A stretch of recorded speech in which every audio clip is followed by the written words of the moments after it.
Hello guys, good morning. Ito na yung umaga na magbibiyahe naman tayo. Hanap buhay mode tayo guys. Yan, babalik ako para kunin, para sabihin may wala kasong kasama gagawa.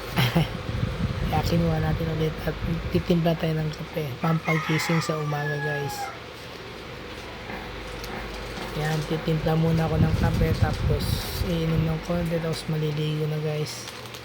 Kasi time check dyan is 4:50 ng umaga guys. Yan. Tamang timpla lang guys. Kasi para pang paggising sa umaga natin sa biyahe. Ngayon pala guys, pupunta ko ng Zamboanga, Cebu guys sa April. 136 kilometers from Zamboanga City. Meron tayong delivery doon. Kaya biyahe muna tayo guys, hanap buhay. Yan yung routine natin sa hanap buhay. Yan, hindi na ako pagkatapos niyan. Ayan guys, tapos na po ako maligo, bibihis na po ako. Naghahanda na para aalis at sasakay ng bus sa terminal. Habang hinihintay ko pa yung bayaw kung maghahatid sa akin sa terminal, kasi wala maghahatid sa akin. Yan. Kailangan natin magsuot ng media, sapatos, jacket kasi malamig sa bus. Yan po yung biyaherong diskarte.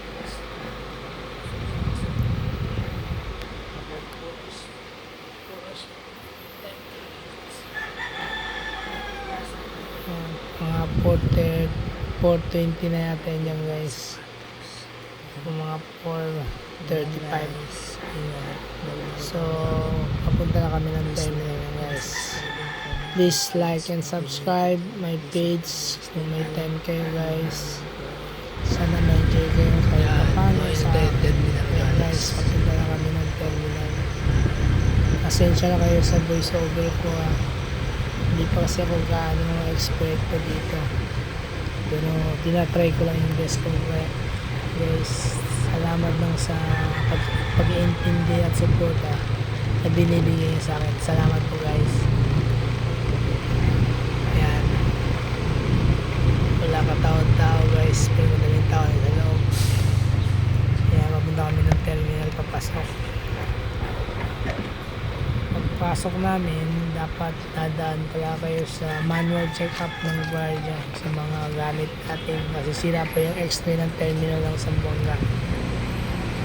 Yan, manual check ng bag ni guard. Yan si guard, check up na ngayon ng gamit ko. Yan, open kong bag. Ang dali lang Yan. Check up mo yan, okay na daw. Tapos pagpasok kailangan magbayad ng terminal fee, 15 peso po yung bayad natin sa terminal fee sa Zamboanga. Yan, tapos kukunin ko yung barya, tapos papunta na ako sa bus. Yan, tayo sa bus. Sa mga na boss, ako na yung pamasahe guys, 330 yan. 330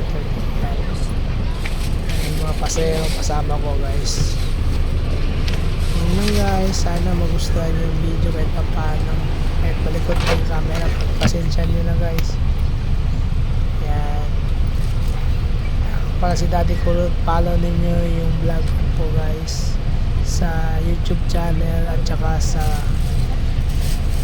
FB Daddy Kulot Vlog.